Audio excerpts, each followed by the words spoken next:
So my name is Danny Abdullah. I am an organizer here at the Indianapolis Liberation Center. I'm also a member of the Party for Socialism and Liberation, and I've done a lot of work with Elder Moja in the city, specifically around Black men who have been killed by IMPD. We've done a lot of that work together. So I knew about Kofi previously. I did not know that this was going to be happening. So when he texted me, and I was like, oh my God, this is amazing. So I was very excited to assist in any way that I could. So thank you for allowing me to do this with your family. I really appreciate that. Yeah. Thank you. Thank you for creating a platform to get the word out from my brother. Absolutely. Yeah. Absolutely. And I'm Bridget O'Reilly. I joined the party as a candidate a little over a year ago. And one of the first unit that I was put into, which is like part of the party that there's a focused effort on achieving a goal.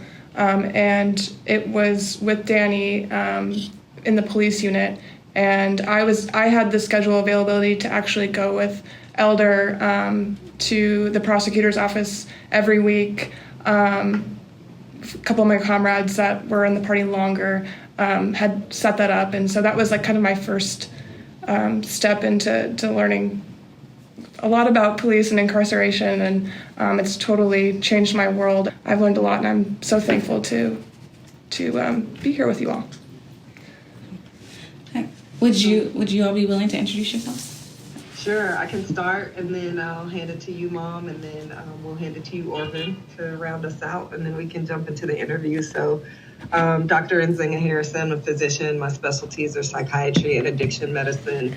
I live now in the Atlanta, Georgia area and run a company that I've started, which is multi-state treatment for individuals with addiction. We're in 7 states. Most importantly for this, I am Kofi's little sister. So he's 3.5 years older than me, and we all knew with a higher IQ. And so that's where we are. Also organizing the effort to call for clemency for my brother. Mom, I'll hand it to you. Good afternoon, ladies, and thank you so much for having us. I am Jane Hart, Ajabu, Nzinga and Kofi's mom. I'm a retired Indianapolis Public Schools administrator and retired now for nearly 10 years, and I have moved to the Georgia area to be close to the girls and the grandchildren, and living pretty close to Nzinga in the metro Atlanta area as well. Amazing. Hey. Okay. My name's Orvan Mabie. I'm from Elkhart, Indiana. 29 years ago, I was foreman of the jury that helped convict Kofi. He believed he was going to a pot party where 3 young people were killed. And because of his youth, his fear, his lack of experience, he didn't know how to get out of a bad situation. And under Indiana law, if a co-defendant commits a crime, he is just as guilty. And his poor choice of associates has cost him the last 30 years in jail. The evidence at the trial pointed to a co-defendant who committed the murders. That same co-defendant actually testified against Kofi. And at the time of the trial, I believe that the prosecution offered the plea agreement to the wrong individual. And the end result was Kofi ended up being convicted. Wow. Okay. Well, thank you for that background, because that was actually going to be one of the questions was how. Just jump into that. Yeah. How in the world did he get placed into this situation? So he went to a party, or he thought he was going to a party, and can you kind of explain like what happened from there as much as you know? Okay, you want me to answer that? Okay. Yeah, Orvan. He thought he was going to a pot party, 19-year-old kid, hey, let's go get high. And I know at my age, I've made many mistakes during my life, and that he was just a young kid going out to have a good time.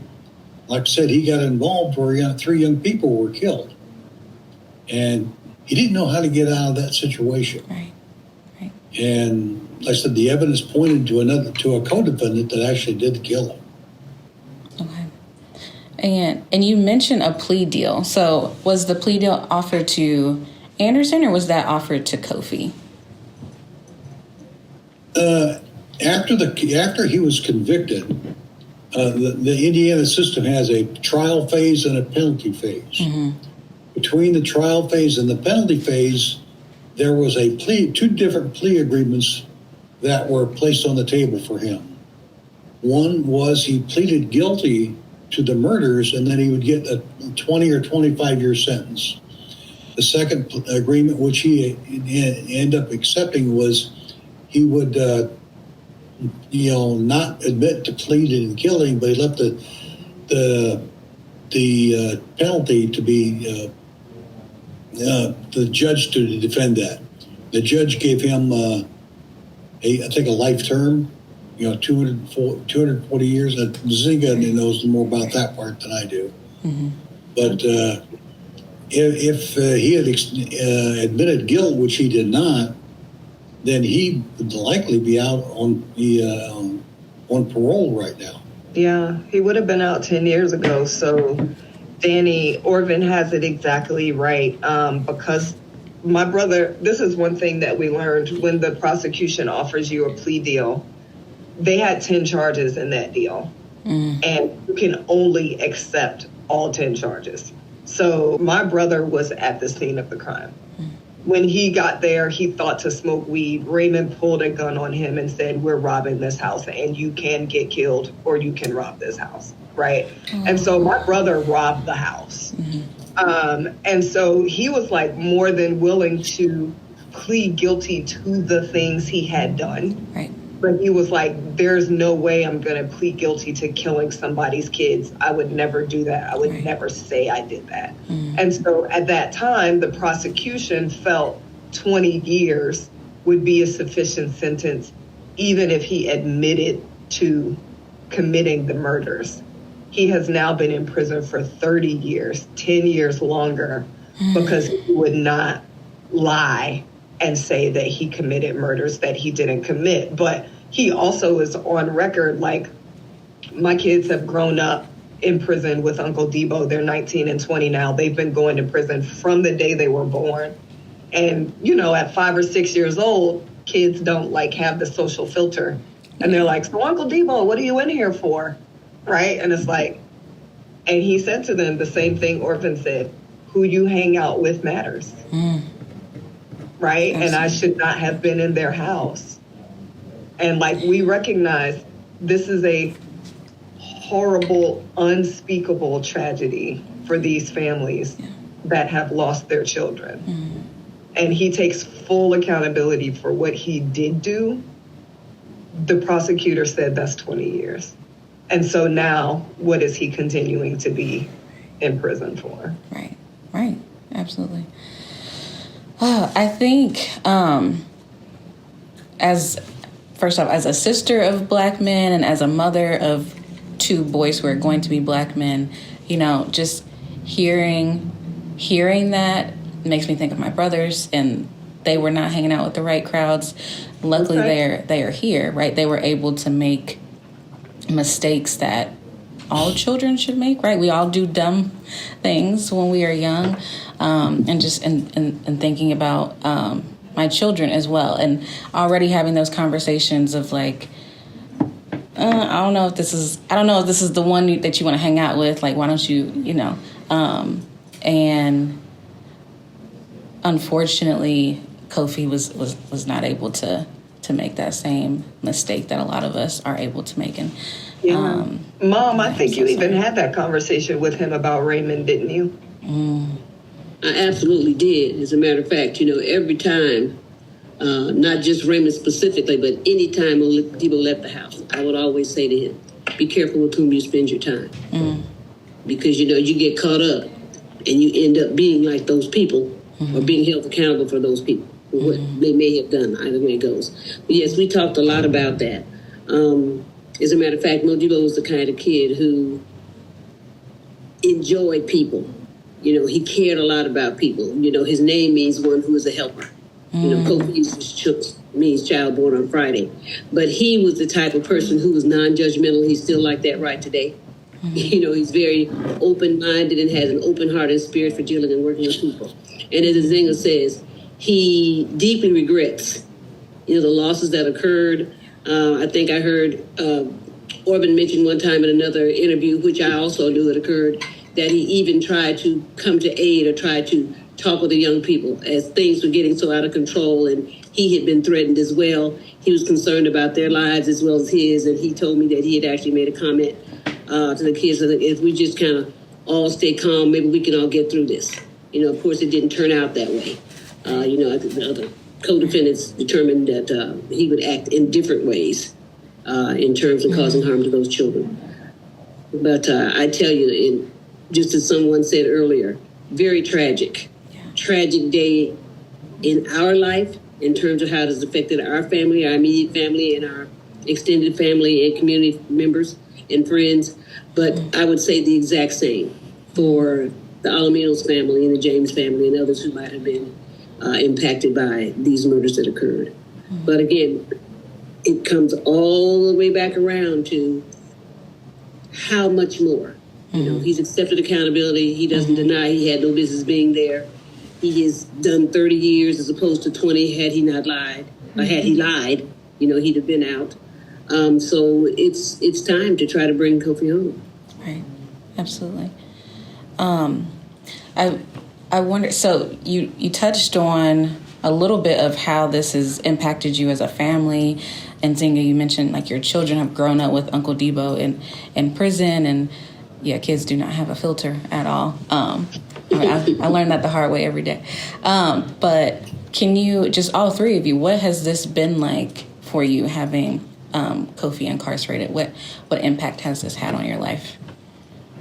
Yeah, I really love to invite you in here, Orvan, because when we got Orvan's letter, when Modibo got Orvan's letter out of the blue in May, it really turned a light on for me. Never, ever once have I thought about the impact of this tragedy on the jurors that sat on that jury. Never, ever once, like they never even entered my mind. And I won't tell your story, Orvan, but basically it was like a regular guy living a regular life, and then this falls in and has definitely had impact. So Orvan, you want to share?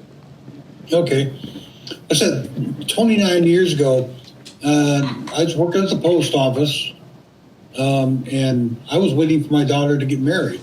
And I was, when I got my first letter that I was going to be serving jury duty, I thought it might interfere. I didn't know how, but there was that fear on my part. The trial was delayed for 1 week. My daughter had her wedding, and she came back, and she visited me while I was sequestered. But over the years, it's been 29 years,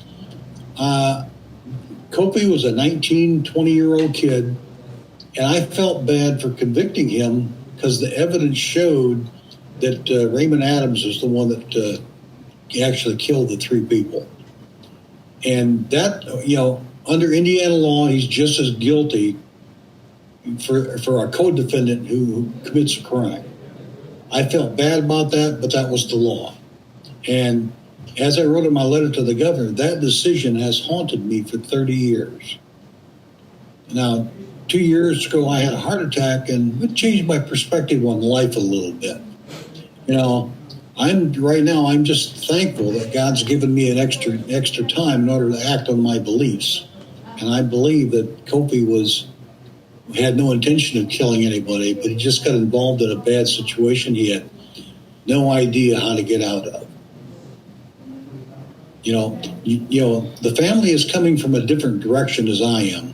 When I wrote my letter to Kofi last May, I just offered to give my recommendation for clemency, and Nzinga has done a great job in expanding on that. She has quite a few, over about 6,800 people on a petition to give Kofi clemency right now. She has done a tremendous job in a condensed period of time. So I'll give the floor back to Nzinga now. Yeah, thanks, Orvan. And so that really, because to answer your question, Danny, this has been lifelong. I was a senior in high school, right? This was the March before I graduated high school in June. I went off to college to Howard University in D.C. While my brother was at trial. Other kids are going on spring break, going home from college to, hang out. I'm coming home from college to be a character witness at my brother's sentencing, right? I'm coming home from college to visit my brother in prison. I'm using my scholarship money to pay for collect calls, which at that time were $30 per 30 minutes, which was like a third of my weekly probably allowance back at that time, right? Like it is more reasonable now. But I remember being like, you can only call me once a month because that is all I can afford out of this scholarship. Oh my God. And then I'm grateful. I'm grateful to, have trained as a physician and have a lucrative career and have gotten the skill set as an executive. Like Orvan said, this effort we've put together, typically when you apply for clemency, your application sits on the parole board's desk for 5 months before they even get to it. And then it takes them easily another year to review it. And then it takes easily another year before it even gets to the governor's desk for decisions. So the fact that Orvan wrote his letter to my brother in June, and we are here in front of you 6 months later, we got the clemency application in the first week of December. Mm-hmm. So we are here 3 weeks in front of you with the application on the governor's desk. Mm-hmm. And we felt we had to do that because clemency is a moonshot. Mm-hmm. But presidents and governors give clemencies and pardons on their way out. Mm-hmm. And so once we realized that Governor Holcomb could not run for re-election, we knew that we had to take our moonshot now. And everybody that we know who knows Governor Holcomb says he's a good guy. He's a man of deep faith. He believes in mercy. He believes in justice. Like, he's a good guy. And so we're hoping, because he's the only guy, like, clemency is legally designed to correct over-sentencing. My brother was sentenced to life without parole. On his first appeal, the appellate court came back and said, you cannot sentence him to life without parole because there is not evidence that he actually killed people. Mm-hmm. Mm-hmm. So the trial court resentenced him to 240 years. This is the same sentence, right? But like, the appellate court is already on record saying he has been over-sentenced. The governor is the only person that can correct over-sentencing with clemency. And so it has been, once I became the person who could afford to pay for legal and who had the executive skill set to pull together this type of effort, then it is, 6 a.m. to midnight. And awake at 3 a.m. thinking about it, right? Like it is dense and it is deep, and I'm grateful to be able to do it. I'll hand it to you, Mom, what it's been like. Well, what it's been like for me since that third week of March in 1994 is making sure that I created the space that I would be in contact with my child every opportunity that would be available. And at that time, when he was in 1994 through 95, before trial started, and he was in Hamilton County, I was able to visit every single week. And I did that every single week. I had to be, not only for him, but for me, the stronghold that held us together and caused us to continue to be hopeful, because we knew that he had not committed murders. Okay, we knew that he had been someplace he had no business being, in those people's houses. And we knew that it was not of his heart and his spirit to do that type of thing anyway. So I wanted to be sure that he understood that he was supported, okay? At that same time, I should say after 94, as we moved into his having to go to South Bend for trial, and from that point forward, after trial, every other week until I moved to Georgia, I was at the penitentiary. Mm-hmm. It got to the point where he would laugh and he would say he wasn't even thinking about what date it was on the calendar, but folks that he was cellmates with or lived in areas with would say, "Oh, man, your mom's coming today, isn't she?" Because they knew like clockwork I was going to be there. But that was so very important. And it was just, again, being an administrator, trying to manage all of that. Also, we're so grateful and thankful for this daughter child of ours also picking up the ball that she has financially and in leadership in other ways as well, because I, of course, have been impacted by that as well. Because even now, every month, I send him what we call allowance, because I want to be sure that he has what he needs so he doesn't have to worry about that. He says the food is not great. You know, he started out that very first year when he was in Pendleton, he said he was going to write a book and he was going to call it Orange Cabbage. I don't know if he ever finished it, but that's what he's letting us know. This food is just not what it ought to be. And, you know, here recently, there's been a number of times that people have had food poisoning. So, you know, I want him to be able to purchase, buy whatever he can to help, to keep him sustained and help him to understand and know that he is loved and he's supported. You know, so as far as I mean, Mom, you emotionally, don't have a second mortgage on your house. This is true. I had forgotten about that. I did. I hadn't even considered, because it was just a whole part of doing the whole thing. But I absolutely did do that. And would do it again if I had the opportunity and was required and needed to do what I could to help. You know, because as I said, Nzinga has sacrificed a great deal, as others of us have in other ways. And so it's not like his being incarcerated doesn't affect us, because it definitely does. You know, if the state corrections people determine that they're going to just no longer let you use the money that's on your books for what you had it sent for, they just take it and we start all over again. You know, there are times when he'd buy clothing and things he needed, and if the money got funny in the commissary account, they would take that money and then we'd have to resend him money again to buy things again that he needed. You know, this kind of thing. So it's almost as though we're kind of sort of incarcerated along with, we suffer some of the punishment that the individual suffers, who is our child or our loved one, because of the way the system works, which is unfortunate. You know, so you heard, excuse me, Orvan talk a little bit ago about the Indiana law. You know, when I think about the law, I understand the little bit that I do know is that we create them. We establish them. We say they're about justice and delivering punishments, which seems to me should be reasonable, should have some level of compassion associated with them. But I do know that they change, and we have laws on the books sometimes that are never even used anymore. They've just been sitting there forever, never used because they are no longer relevant.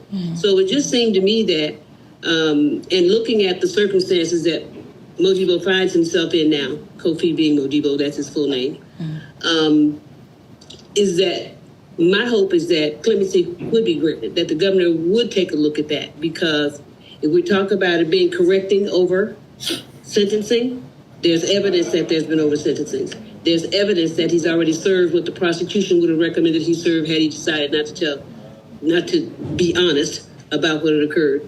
And I just would hope and just pray that a number of people would join with us in supporting that clemency is granted, because it's time. Absolutely. Yeah. It's overtime, right? Absolutely. Yeah. Go ahead, Bridget. What you want? I just, so many things you've said have just been like said by the other families of the victims of the state. You know, you really you're locked up with them in your own way, and even if you're on parole, you're still locked up, and so is your family. And I don't know. I just, it's heartbreaking. But I want to just briefly touch on. Just like a quick question. What was it like to get Orvan's letter? Was this like out of the blue? Like what was that like, you know? Just I told Orvan this story. So I was driving back. My youngest had just graduated high school in May.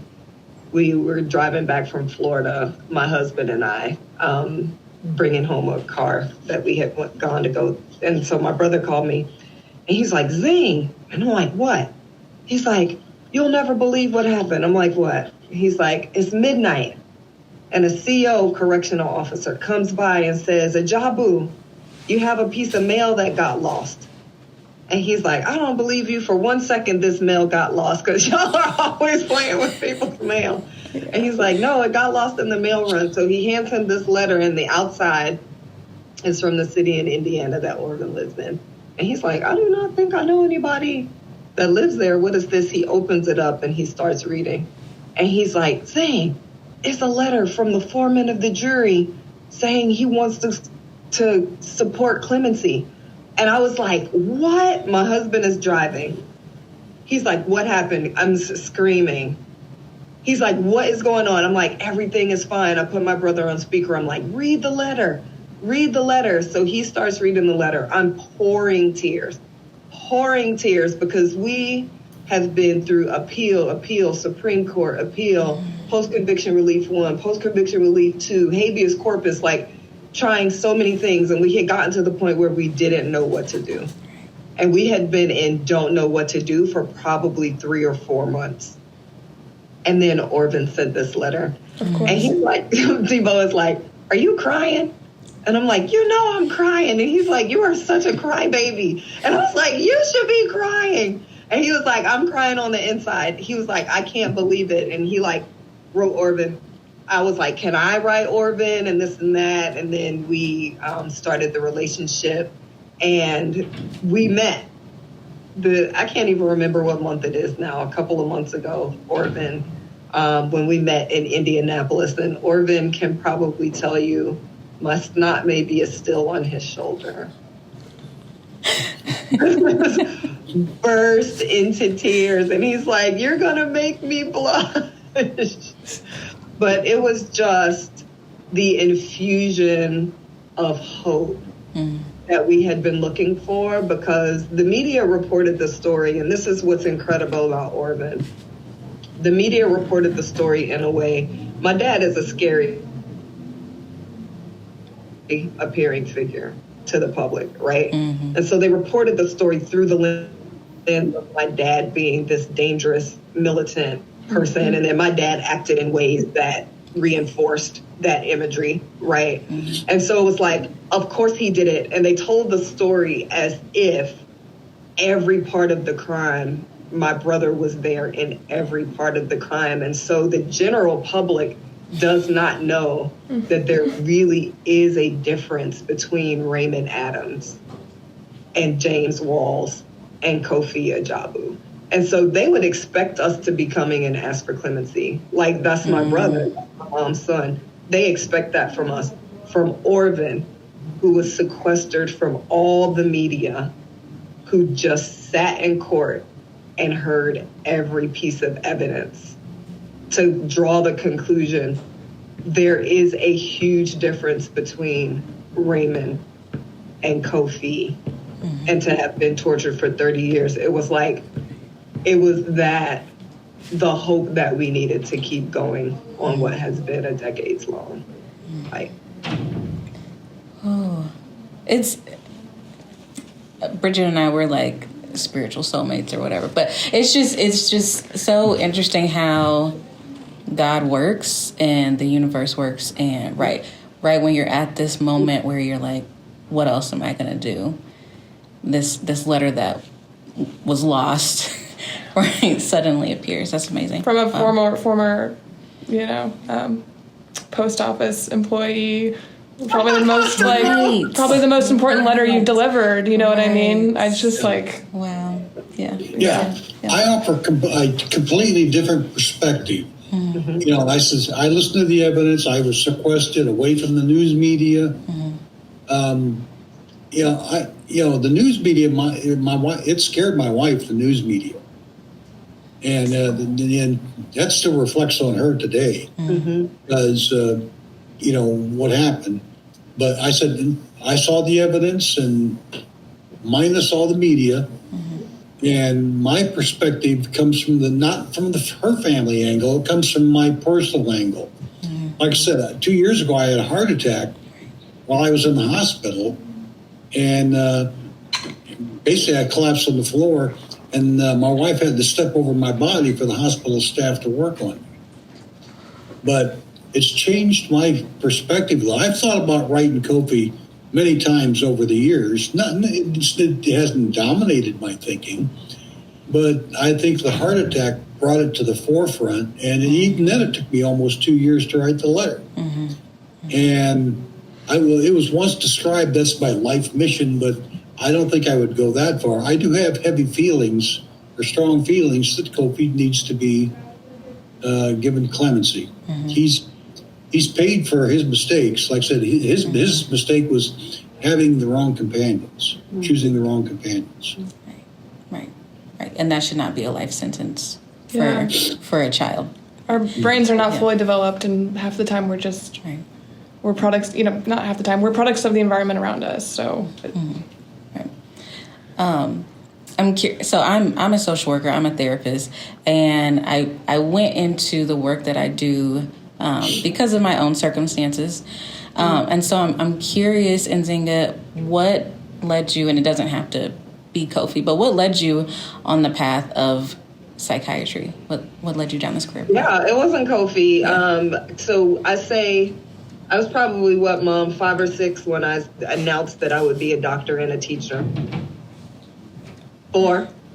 And the privilege, we talk about white privilege and male privilege and straight privilege. And the privilege that I grew up with was 2 parents who 100% believed and made us believe you can do whatever you want to do, right? Like that was infused in us. And I think also the privilege was being raised by 2 activist parents. So as difficult as my father's activism was for our family, a lot, including through my brother's trial, including through to today, right? Like activism can be very hard on the family. We were raised that you raised your voice you raise your voice against injustice. You raise your voice on behalf of people whose voices are being silenced. My mom was a public school teacher. She was raising her voice on behalf of families and children who were being silenced. She was raising her voice. My favorite picture, you will see it there in the drive. Danny is mom and Kofi on the picket line, picketing about public school education, right? At 2 years old. Yes. And so I went to medical school to be a surgeon. And you have to do a rotation at every specialty. And when I did my psychiatry rotation, then relationships have always been very important to me. So it was the specialty you could spend the most time actually developing relationship with people. But 2, I realized this healthcare system is actually designed in ways that increases the chance these people will die, because a lack of understanding of mental health conditions as medical conditions. And then it was even worse for substance use disorder. I was on the liver transplant psychiatry team. We did the pre-transplant psych evals. And it was like impossible to convince the transplant team to list a person for a transplant if they had ever had a substance use disorder ever in their lives. And so it was my activism bone. It was my doctor bone. Mm-hmm. It was like, people are not doing this with malice. Like, people in the healthcare system are not doing this with malice. They just really don't understand. That was my teacher bone. Mm-hmm. And I was like, holy crap, I think this fits. And so I decided to be a psychiatrist and then an addiction psychiatrist. And I've been a physician activist my whole career. That's amazing. A physician activist. I don't think I've ever heard that term before, but that is amazing. We need more, because just like you said, right there, the medical system, the healthcare system in general is not made for everyone, right? And a lot of us. Yeah, it's not made for anyone right now, unfortunately, but it's especially not made for some people. Right. And so that's kind of my professional activism. Yeah, I love that. I love it. Okay. I'm curious what I watched the interviews, and I looked at all the pictures, and I loved all the pictures that you shared with me. Thank you so much. What was Kofi like growing up? Like, what is? Yes, Mom, I figured you would be about that. What was he like? What is he like? He's as smart as whip. I mean, at 2 years old, much like this one here before us, Nzinga, he knew all the alphabet, he knew all the sounds. He was starting to reading words. By the time he was 4, I was giving him quarters for reading library books. So he loved to read. And he was and like I said, he loved to play as well. He would walk up to a little person he may have never seen before, and he'd walk right up to him just like this and stand in front of him and said, "You want to play with me?" And off he would go. He was very caring, as I said, very sensitive. Spent much of his time, as I said, he liked to play, but when playtime was over, if there were kids there visiting, he would say, "Okay, I'm going to go sit down and read a book now. Do you want one?" And if they said no, he let them continue to play, but he'd get his book and he'd go and he'd sit and read. If we were ever on a trip, sometimes I'd have to stop because he'd finish a book and he'd want to know if we can stop at the next exit that might have had a bookstore where he'd go get another one, He had a spirit, as I said, that animals just kind of drew to him. He would often talk, so we had all kinds of critters in the house. I mean, we had frogs that were jumping off the table because he'd say sit, not realizing they were not going to sit. We had snakes, we had turtles, we had fish, we had dogs. We didn't have any cats. We had a mouse that he tried to keep, and I said it had to go. So he hid it outside in the jar. But, that's just who he was. He loved animals, I often recount a story of where he actually hit a dog one evening on North Emerson. And he was so devastated by the time he got home. He talked about how he had gone door to door trying to figure out maybe who might have owned the dog, in that area nearby. He couldn't find him, so he just sat with him and let him lay with him until he passed away. And he was devastated when he got home, So, like I said, he has a heart for people. He had a heart for animals. He's just, as his name implies, he's one who's a helper. He was just a calm, cool-spirited kid, Didn't make a bunch of noise, didn't get in a bunch of trouble in high school, none of that. Just a neat kid. Yeah, I told him that you told that story as part of the Clemency video. He was like, "Man, I still feel bad about that." Because he couldn't do anything about it, right? Even though he wanted to. So, he's, as I said, he is one that... That's hilarious. That's Maji. Would not, want to cause harm to people, deliberate harm to anyone. That's just not in his spirit, his nature at all. Yeah. Another thing that was described, or he described himself in that video, was basically, seeing those murders unfold. It seems like, and I have, doctors and therapists here. It seems like he was in a dissociative episode from 94 to 99, I think he said.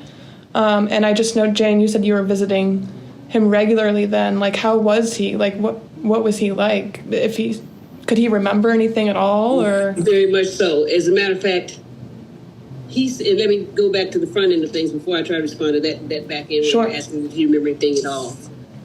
I think he remembered some things. But one thing he said to me on the very, very front end when I talked to him, because as I said earlier in another interview, when I saw his face the first time on that mugshot that they put on television, indicating that they had arrested folks, I could look at his eyes and see that he was not there. Yeah. Okay, and a close friend of ours who was a clinical therapist, clinical psychologist, actually was allowed to go in and visit him in those first days when he was in Hamilton County. And he said that he told us that his behavior and his state was certainly acute. He said it's textbook acute. I could turn to a page in one of our clinical books and show to you that's the exact same symptoms. Modibo said to me that he was so traumatized when he saw what had happened to one of the first persons, okay, that he actually ran outside and vomited. Yeah. And then he came back in and went into the bathroom and looked in the mirror because he said to me, "Mom, I had to see if I was really there," because he didn't think he was really even there, So then to hear him say what you say he said to you about that description of, I think I was in this fog from 1995 to 1999, I think he might have been. Even though, I, of course, would talk to him about spiritual things and, where he felt he was in terms of the relationship with the Creator and so forth and so on. in terms of asking forgiveness and so forth and so on for the part that he did play. And he said that he had done that. So I felt that that was helping him also to deal with some of it. But I think some of it was so serious and strong. I'm just grateful that he has sanity. That he's able to interact and communicate in the way that he does, because that was horrific for him, and I could tell and I could feel it. You know, I felt like something was draining for me, as a matter of fact. You know, and even at the event, I said I was never so cold in my life. It's like I just couldn't get warm, and I was shaking all over. So I'm sure I was probably in shock as well on that day. And when we did go to the arraignment, I needed for him to look at me. And before I said anything at all, he looked at me in my face. He said, "Mom, I did not do this." And my knees just gave way. Had it not been for the bench in front, I would have been on the floor, because I needed to know, because I know things can get wild and get crazy, you know. But I just could not believe in my heart that he could have done anything similar to something as serious as that. And I just, you know, regret that he was even in the folks' house at all. He had no business there. And he recognizes that as well.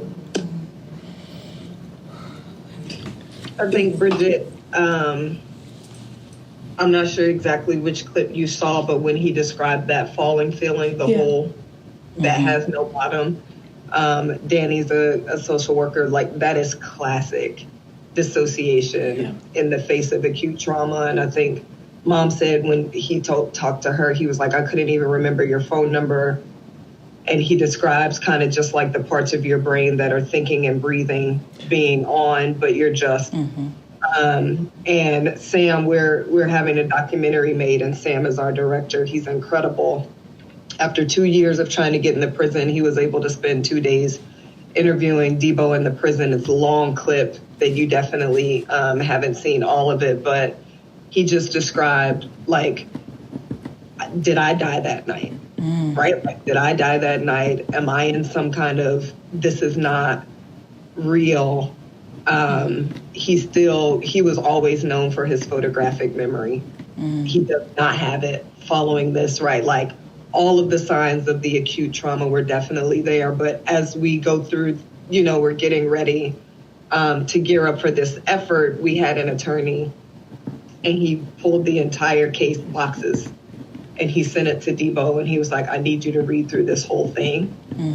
And my brother called me. First of all, it took him forever to get through it. I was like, "We really need you to do this quickly." And he was like, I can't do it quickly. And so he got through it, and he was like, "I need you to come see me.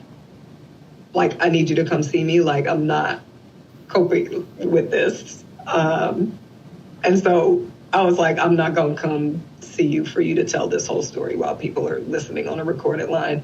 But we got a chaplain to go in and see him and spend time with him. And this is 30 years later. Like, you saw him on that clip. That clip was only a couple of months ago, 30 years later. And so coming back to the trauma that those families have experienced, and totally understand, if I were in their position, that I might not be able to see this as my brother also having experienced a trauma. But this is a trauma that stays with him even 30 years later. Absolutely. What is Kofi, and what does you all's support system look like? Because I'm hearing trauma, of course, for Kofi, but this was traumatic for everyone involved.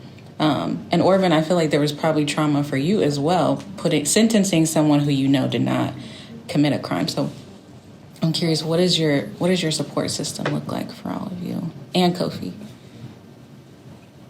I said, when I wrote my letter to the governor, I said this decision, even though it was the correct decision at the time, you know, under Indiana law, it still that decision has haunted me for the last 29 years. And I've thought about the case on and off many times over the years. As I said, it wasn't until my heart attack that I actually, all right, it's time to write the letter. And like I was telling Nzinga, I feel pretty good right now for being an old man.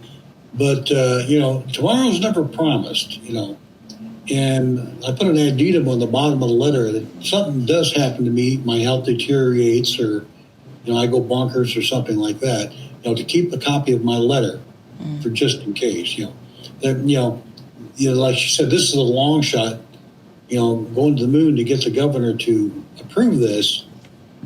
And I may not be around next time. So I added an addendum to the end of my letter for her to keep my letter on file.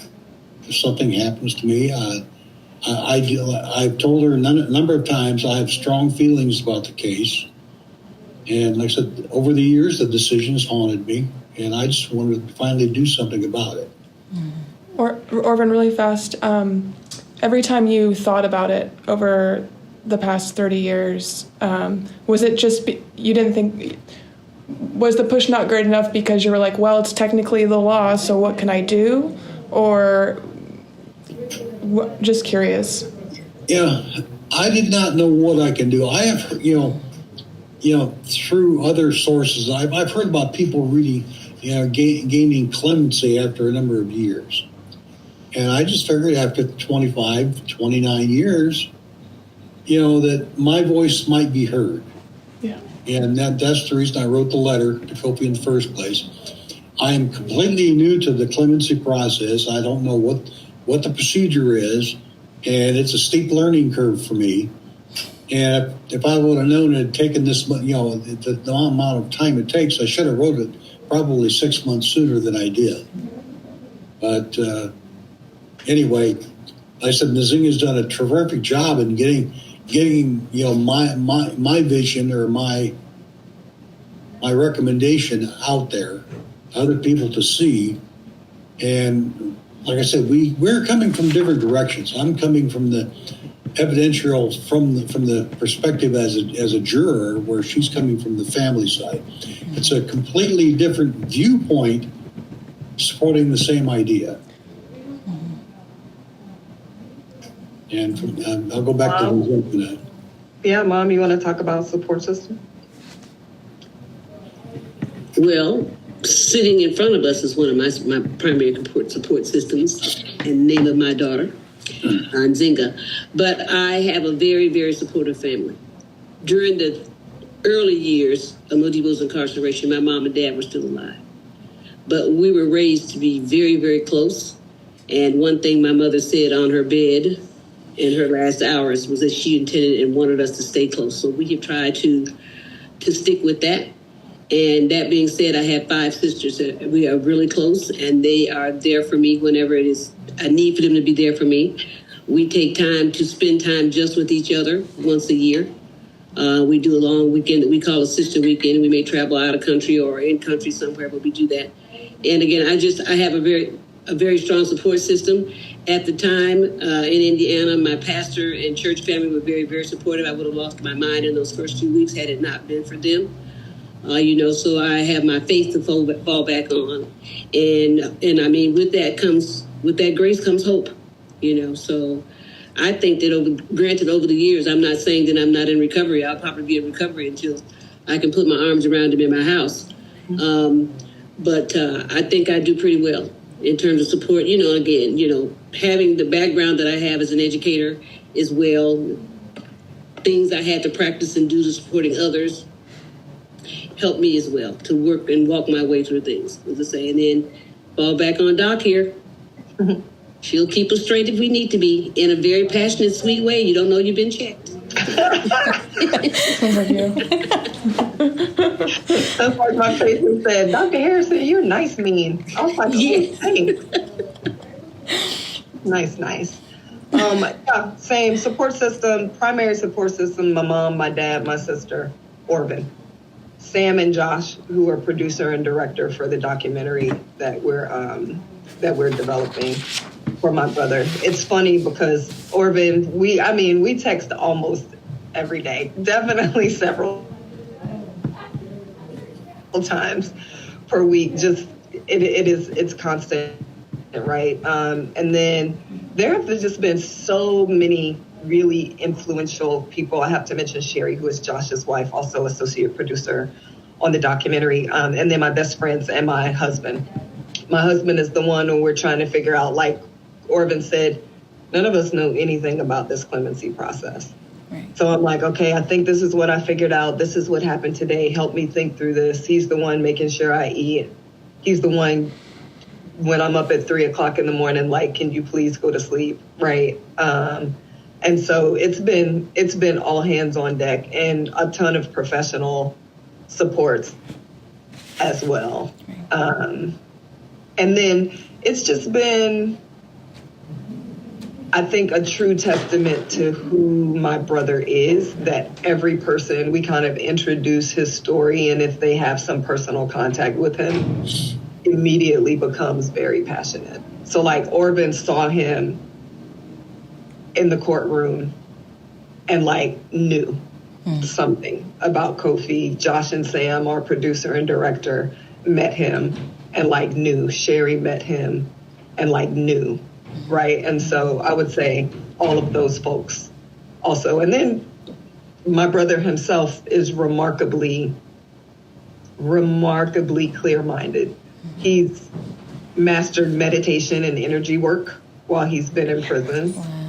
I know, right? So for you all, and he's become conversational in 5 different languages just so that he could learn to talk to young people that came in that didn't really speak English. He's like, I'll learn Korean and Twi and like the other languages. And so I remember one call with him where he's like, what's going on with you? And I was like, I'm definitely not going to unload on you who is in prison. He's like, you can unload. He's like, I don't have anywhere else to be. And I like unloaded. And then I was like, wow, I feel so much better dumping my problems on a person in prison. Yeah, I have regular conversations with another, I didn't mention, Shaka Shakur is a political prisoner. I'm doing a documentary about him. Also, why is he still in prison? He shouldn't be. I felt the same way. And then at the end of the day, he just kind of wants to hear the gossip or the tea. You know what I mean? Like, he wants to know what's going on. He does. So, yeah. Just tell me what's happening. Yeah. He does. Definitely. He does. So it's a big support system. It has to be. Right. No, it does. We have like 4 minutes. Just couple. Sorry, I had 2 more questions. No. I'm just letting you know if okay. you have anywhere to be, all of you. Right, because I'd want to be cognizant of your time. I am because I got the impression, and then Nzinga kind of just confirmed it for me. But Orvan, it seems like, right, you saw Kofi, you heard the story, and realized that this, I'm going to say child, because this child like is not the same as, you know, the other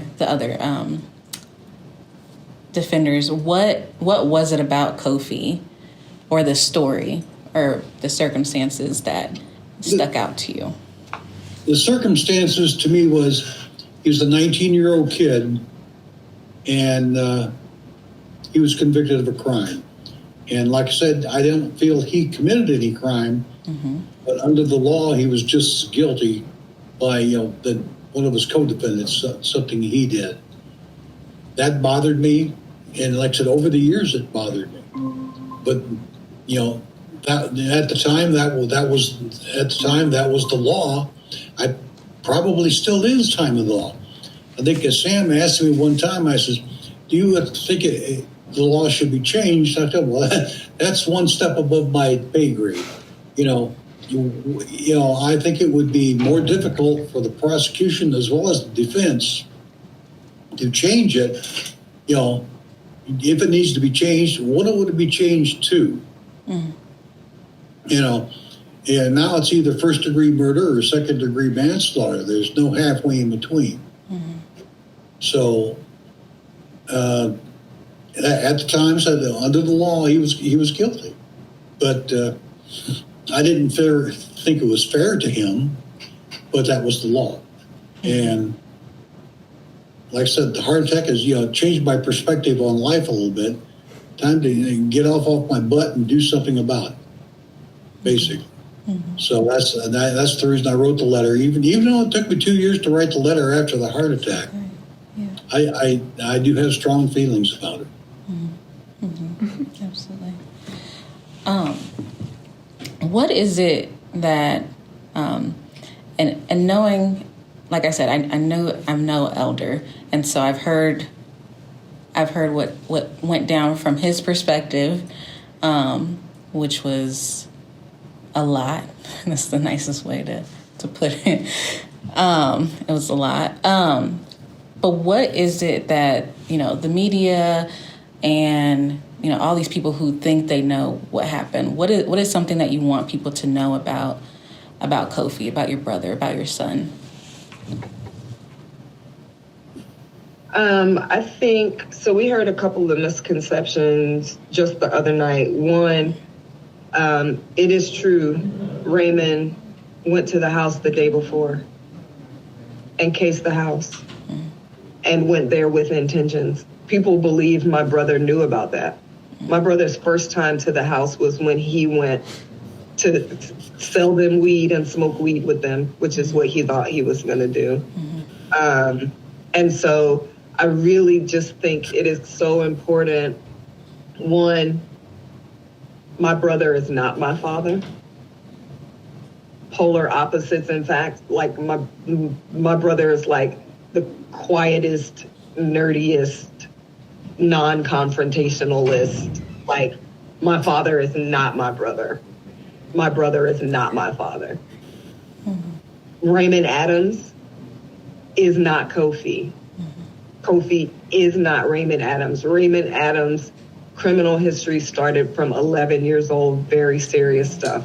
As a psychiatrist, that makes me know that whatever was going on in his early childhood was also very serious, but he was like a harmful, sociopathically behaved person at a very young age. Kofi and Raymond are not the same person, right?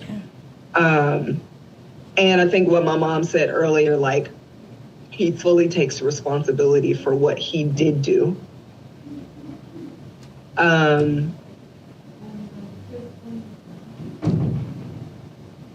It's hard. We didn't know, kind of like Orvan said, he thought about it over the years, reaching out to my brother. We thought about it over the years, reaching out to those families. And my worry was that reaching out to the families would just be more trauma for them. And so he feels deeply for the role that he played, but it's hard to find the words because what do you say?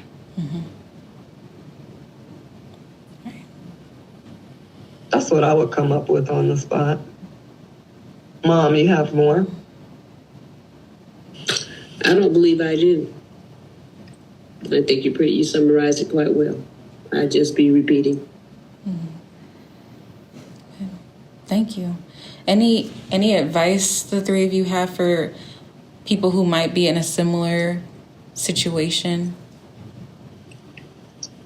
Yeah, I'll have advice for people who are in a similar situation, and then I also want to give you some call to actions to include with the story for people who have heard this and feel compelled to be to want to help. My advice for people in the same situation, one is like, try not to get in the situation. I know this is very hard for adolescents. I was an adolescent once myself. I have two upper adolescent boys now. Like, older people really can tell when the people you're hanging out with are dangerous on whatever that spectrum is, right? So just like, honestly, we're not trying to be judgmental, because like, I was a senior in high school. I told my brother, I met Raymond once and I was like, oh, never again. Do not bring him over here ever again. Like, something is not right. I can't put my finger on it, but like, something is not right. And my brother's like, you're so judgmental just because young people, we really can tell. Like, listen, and we're not trying to be mean to your friends. We're just like legitimately not trying to have you find yourself in prison for 30 years. But let's say it already happened and you found yourself in prison for 30 years. My father learned as part of his Vietnam training, there's always a way out. You just have to keep it. This is the same message of Moana 2, which is amazing, that we just saw a few weeks ago. And I felt like it was the universe sending me a message, right? When you get discouraged and hopeless and you've used all of your legal avenues and you don't know what to do next, there are so many people out here advocating. Like, there's always a way out. You just have to keep looking and you just have to believe in it so that it can be. Because maybe at midnight, a letter shows up. Right? I know. So you just keep looking. Yeah, Go ahead. You need to give the phone number for the governor. Thank you. Okay, Orvan was like, Nzinga, get on the job. See, support system. Yeah, because we're trying to get clemency for Vernon, the guy I mentioned earlier, with Andre Carson and everything. So. Yeah, clemency. All of them. Okay, here's what we need your readers and listeners to know. This is urgent. Governor Holcomb leaves office on January 12th. That means we have 13 days. Okay? We want the governor to know that he has support to grant this clemency. This is not easy. My brother was there. Young people were killed. A whole community and those families were traumatized. This is not easy. So Governor Holcomb needs to know that he has the support. So this is what we're asking people to do. 1, call the governor's office, 317-232-4567. Ask him for 2 things. Number 1, please meet with Orvan. So Orvan has requested meetings twice with the governor. They've not yet been granted, but you experienced Orvan today, right? Yes. Like, Orvan has the ability, the best I think of any of us, to change a perspective. So like, 1, meet with Orvan, the foreman of the jury that convicted Kofi that is now calling for clemency. Number 2, grant Kofi clemency. So that's the first thing people can do. The second thing, again, remember, we need Governor Holcomb to know he has support to make this decision. The change.org petition, you can search clemency for Kofi. It has 6,800 signatures. We want 10,000 signatures.